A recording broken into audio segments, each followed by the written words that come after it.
మొదటగా మేషరాశి వారి జాతకం ప్రశ్న యోగం బలం దశ ఎలా ఉందో మన జానకిరామ్ని అడగదాం.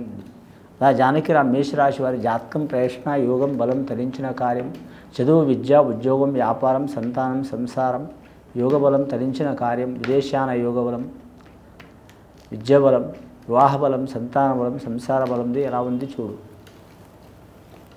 ముఖ్యంగా మేషరాశి వారి జాతకానికి షిరిడి సాయిబాబా వచ్చిందండి. అలాగే సమ్మక్క సారక్క దేవతలు వచ్చిండ్రు, అమ్మవార్లు వనదేవతలు. ముఖ్యంగా మేషరాశి వారి జాతకంలో చూడాలంటే మాత్రం చాలా వరకు శుభయోగం ఉన్నదండి వారి పేరు మీద. కానీ మాత్రం ఈ శ్రావణ మాసం చాలా వరకు శుభయోగం ఉన్నది వారి జాతక బలానికి. ఆగస్టు నెల చేసే పనులు కలిసి వచ్చే అవకాశం ఉంది. ముఖ్యంగా మాత్రం ధనయోగంలో ధనస్థానంలో గురుబలం మంచి ఉంది కాబట్టి మాత్రం లక్ష్మి మాత్రం వారి కరుణించే అవకాశం ఉందండి. చాలా కాలం నుంచి ధనం ఇబ్బందులు పడుతున్నవారు, కుటుంబ స్థానంలో ఇబ్బందులు పడుతున్నవారు, అలాగే వివాహ విషయంలో ఇబ్బందులు పడుతున్నవారు, అలాగే మాత్రం గృహ విషయంలో ఇబ్బందులు పడుతున్నవారు మంచి జరిగే అవకాశం ఉంది వారి జాతక బలంలో. కానీ ఆరోగ్య విషయంలో మాత్రం కొన్ని చిక్కులు చికాకులు వచ్చే అవకాశం ఉన్నది. వీరికి ఆదాయం ఖర్చు సరి సమానం ఉందండి. 11 ఆదాయం 11 ఖర్చు. అలాగే స్త్రీలకు మాత్రం అద్భుతంగా ఉంటుంది ఈ నెల. ఆగస్టు నెల చాలా వరకు అద్భుతమైన యోగ బలం ఉంటుంది వీరి జాతక బలానికి. కలిసి వచ్చే అవకాశం ఉంది. వివాహం ఇష్ట ప్రకారం చేసుకోవాలనుకునేవారు కూడా తప్పకుండా కలిసి వస్తుంది. అలాగే మాత్రం వివాహం మాత్రం విరోధాలు ఉన్నవారు కూడా మాత్రం ఆ విరోధాలు తొలగిపోతాయండి.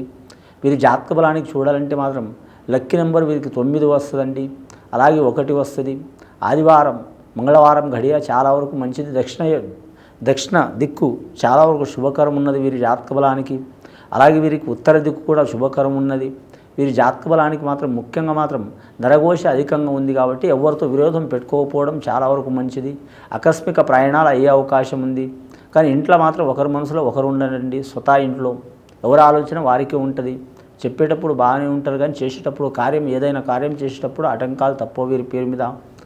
ముఖ్యంగా వీరి జాతక బలానికి గత కొన్ని సంవత్సరాల నుంచి పడుతున్న చిక్కులు చికాకులు దారిద్ర్య బాధలు వెళ్ళిపోవాలంటే ఖచ్చితంగా మాత్రం విఘ్నేశ్వరుని ఆరాధన చేయాలండి వినాయక చవితి గడియకి. అలాగే గరిక పూజ చేయాలి స్వామికి. ముఖ్యంగా వీరి పేరు మీద చూడాలంటే మాత్రం ఋషి పంచమి రోజు మాత్రం సప్త ఋషులని పూజ చేయడం చాలా వరకు మంచిది. సద్బ్రాహ్మణులను సత్కరించడం చాలా మంచిది.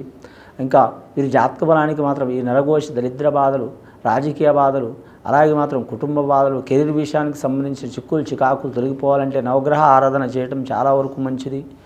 ముఖ్యంగా నమ్మిన వారు సహకారం చేసే అవకాశం ఉంది. గత కొన్ని సంవత్సరాల నుంచి పడుతున్న చిక్కులు చికాకులు తొలగిపోతాయండి. వీరికి వనదేవతలు సమ్మక్క సారక్క దేవతలు వచ్చారు కాబట్టి కులదేవత ఉంటే మాత్రం వీరి ఇంట్లో కానీ కుటుంబంలో కానీ మాత్రం కులదేవతని ఆరాధన చేయడం చాలా వరకు మంచిది. ఇది విని చూసి ఆచరించే వారికి మేషరాశి వారికి సర్వశుభాలు కలిగే అవకాశం ఉన్నదండి. శుభం భూయత్.